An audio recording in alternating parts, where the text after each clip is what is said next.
Good evening everyone, this is Govind Patel and welcome you all on CDP queen Himanshi ma'am. तो जैसा कि आप लोगों को पता ही होगा कि हमारे क्लासेस की कुछ टाइमिंग चेंज हो गई है, जो आप लोगों को पता होगी। अगर नहीं पता है तो आप लोग एक बार इमेज में यहाँ पे बोर्ड पे एक बार देख लीजिए। जो आपकी हिंदी साहित्य की क्लास है वो अब मॉर्निंग में 11 बजे होगी। कितने बजे होगी? 11 बजे। और जो आपकी हिंदी प्रैक्टिस होती है वो शाम को 7 बजे होगी, हिंदी प्रैक्टिस वाली क्लास। और पर्यावरण अध्ययन यूपी टेट स्पेशल की क्लास 8 बजे शाम को होगी। और जो सी टेट पर्यावरण यानी जो आप क्लास देख रहे हैं ये इसी टाइम पे रहेगी, यानी 9 बजे ही ये क्लास रहेगी। ओके, तो क्लासेस का टाइमिंग याद रखिएगा। आप लोगों के लिए ये बहुत इंपॉर्टेंट है, क्योंकि हम लोग ऐसे क्वेश्चंस लेके आ रहे हैं जो आप लोगों को पेपर में डायरेक्ट देखने को मिलेंगे। चलिए आगे बढ़ते हैं।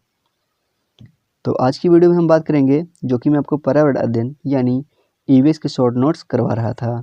अगर आपने वीडियोज देखी होंगी तो आपको पता होगा, जिसमें मैंने आपकी 14 क्लासेस ले ली थी ईवीएस शॉर्ट नोट्स की, और उसी से रिलेटेड क्वेश्चंस भी किए थे जो कि आपको हेल्प करेंगे सी टेट 2021 क्रैक करने में। ओके, तो उसी सीरीज को कंटिन्यू करते हुए आज हम उसके आगे वाले टॉपिक के बारे में बात करेंगे। तो नोटबुक उठा लीजिएगा और डाल लीजिए क्लास 15 यानी क्लास 15, और लेक्चर का नाम क्या है? लेक्चर का नाम है नेत्रहीन लोग यानी ब्लाइंड पीपल। ठीक है, तो आई होप आप लोगों ने बुक उठा ली होगी। तो चलिए क्लास को स्टार्ट करते हैं।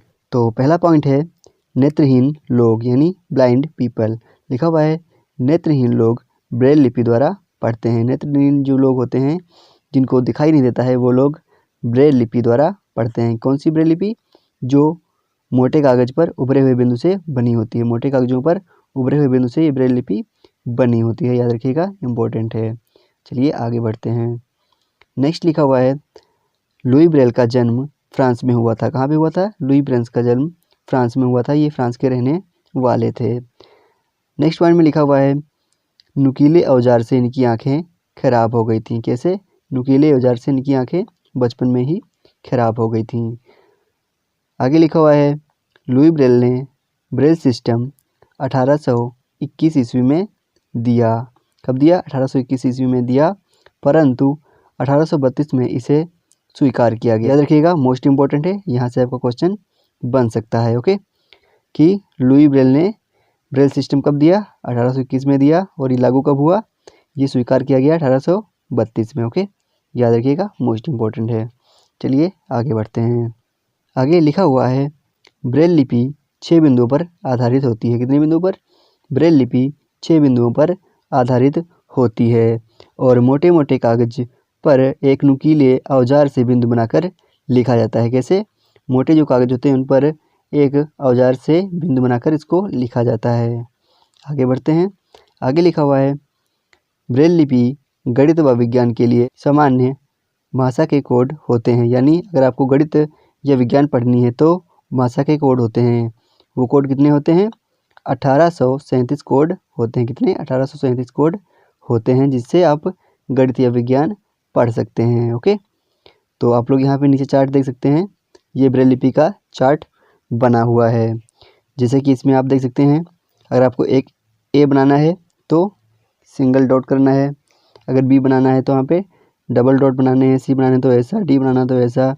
ठीक है, तो यहाँ पे ब्रेल लिपि दिखाई गई है, आप लोगों को चार्ट में आप देख सकते हैं। ओके, नेक्स्ट है आपका स्वयं को किसी और की परिस्थिति में रखने से हम उसकी समस्या को बेहतर समझ सकते हैं। जैसे अंधे की परिस्थिति में अपने आप को रखना, जैसे कि ये लड़की यहाँ पे अपने आँखों पे पट्टी बांध के अंधे की स्थिति में रख के महसूस कर रही है या फील कर रही है कि जो बच्चे अंधे होते हैं, जिन बच्चों को दिखाई नहीं देता है, उन्हें कैसा फील होता है, वो कैसे पढ़ते हैं। ओके, आगे बढ़ते हैं नेक्स्ट पॉइंट पर। नेक्स्ट पॉइंट है हमारा परिवार एवं मित्र।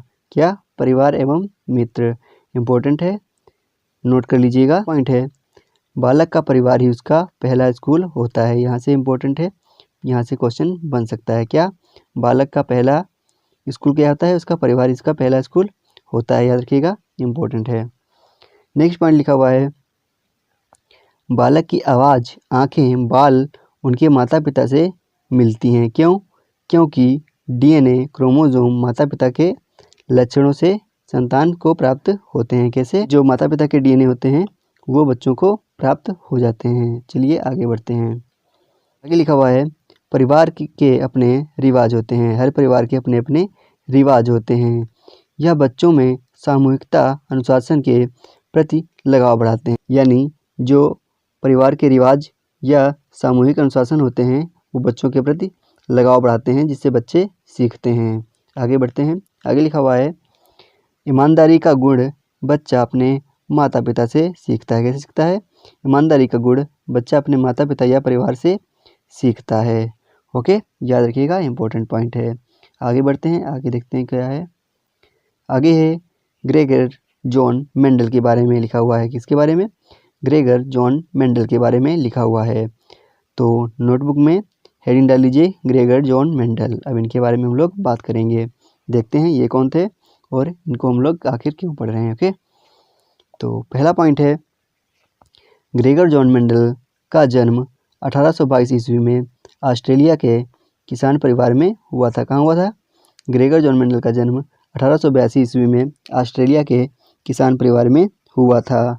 आप वर्ल्ड मैप में देखेंगे तो आप लोगों को ये यहाँ पे दिखाई देगा। क्या? ऑस्ट्रेलिया आप लोगों को यहाँ पे दिखाई देगा। ओके, चलिए आगे बढ़ते हैं।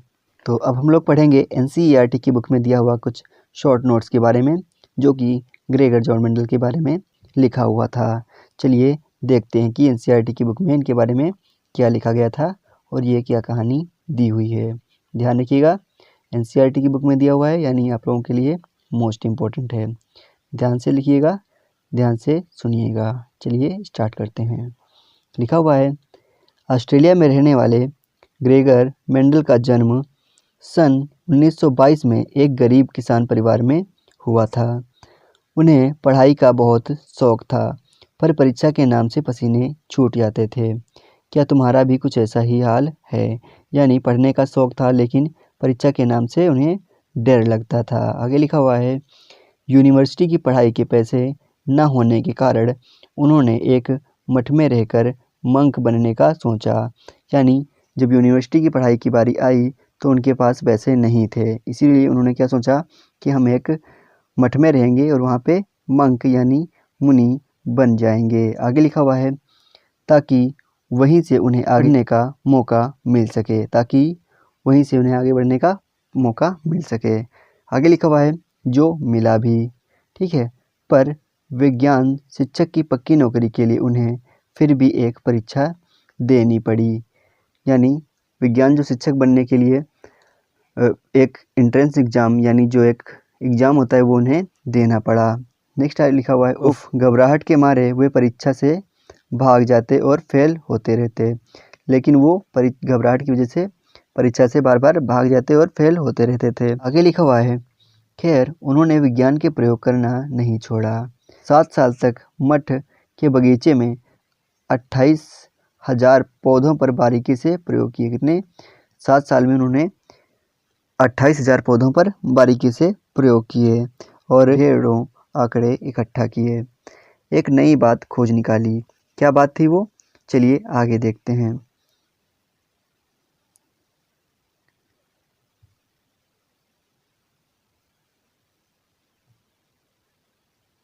मेंडल ने पौधों में क्या पाया था उसके बारे में हम लोग बात करेंगे। लिखा हुआ है उन्होंने पाया कि मटर के पौधे में कुछ ऐसे गुण होते हैं जो जोड़ियों में आते हैं। कैसे आते हैं?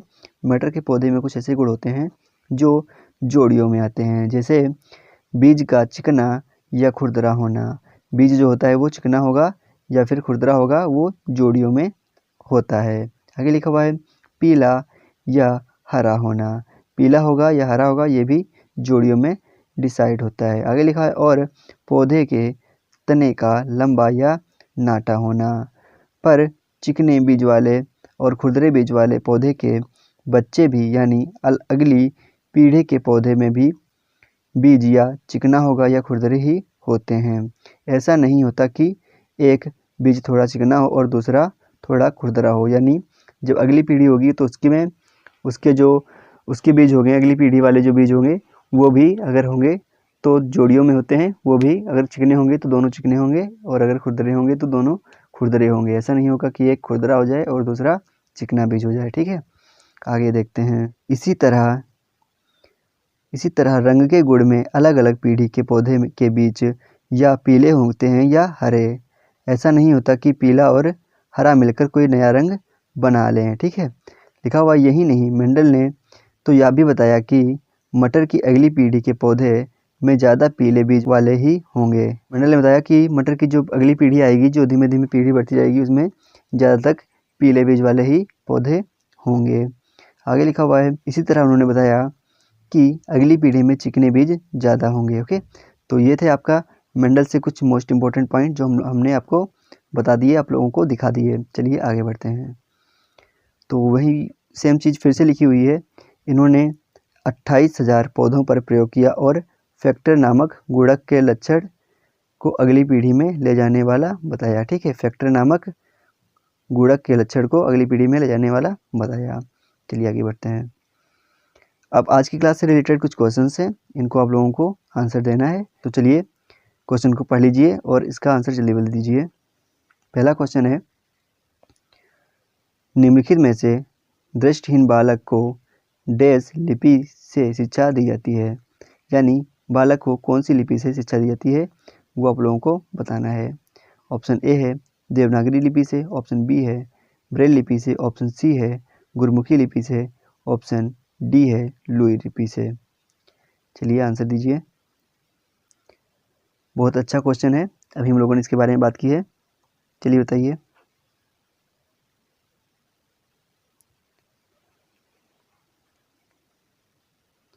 तो इसका आंसर क्या सही हो जाएगा? ब्रेल लिपि, है ना। आंसर नंबर 2 इसका सही हो जाएगा। क्या? ब्रेल लिपि इसका सही आंसर हो जाएगा। चलिए आगे बढ़ते हैं। नेक्स्ट क्वेश्चन है क्वेश्चन 2, ब्रेल लिपि के जनक कौन है? ब्रेल लिपि के जनक कौन है ये आप लोगों को बताना है। 4 ऑप्शन दिए हैं, पढ़ लीजिए, आंसर दीजिए। 1 2 3 4 में से कौन सा सही होगा।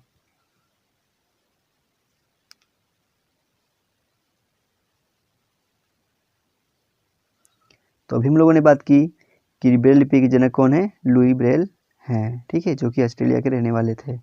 आगे बढ़ते हैं।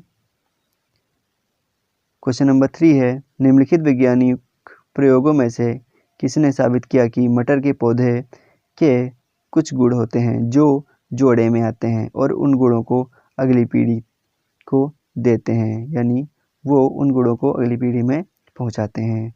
मटर के पौधों पर किसने प्रयोग किया ये आप लोगों को बताना है। आपके सामने 4 आंसर दिए हुए हैं, 4 ऑप्शंस दिए हुए हैं, उनमें से आप लोगों को एक चूज करके आंसर टाइप करना है। चलिए बताइए। तो आई होप आप लोगों ने अब तक इसका सही आंसर कर दिया होगा। इसका आंसर नंबर 1 सही हो जाएगा, Gregor John Mendel. Next question है, ब्रेल लिपि में मोटे कागज पर उभरे हुए बिंदु बने होते हैं। यह लिपि आधारित होती है, कितने बिंदुओं पर आधारित होती है आप लोगों को बताना है नीचे टाइप करके। चलिए बताइए। मोस्ट इंपॉर्टेंट क्लास रहेगी, यहाँ से आप लोगों को 1-2 क्वेश्चन जरूर देखने को मिल जाएंगे आपके सीटेट 2021 में। जितनी प्लेलिस्ट बनी हुई है, जितने सारे प्लेलिस्ट में वीडियो पड़े हुए हैं, अगर आप लोगों ने सारे वीडियो देख लिए तो आप लोगों के 30 में से 28-29 नंबर कोई नहीं काट रहा है। ठीक है, आप लोग निश्चिंत होकर उन सारे वीडियो को देख डालिए और आप लोगों के 25 से 30 के बीच में नंबर आएंगे, ये तो गारंटी है। बस आप लोग ध्यान से देखिए और उसको नोट करते चलिएगा। ओके, तो ब्रेल लिपि कितने बिंदुओं पर आधारित होती है? 6 बिंदुओं पर आधारित होती है, यानी ऑप्शन नंबर 2 सही हो जाएगा। ओके, तो आज की वीडियो में बस इतना ही। आई होप आप लोगों को क्लास अच्छी लगी होगी। अगर क्लास अच्छी लगी है तो एक कमेंट करके जरूर बताइएगा कि आज की क्लास आप लोगों को कैसी लगी।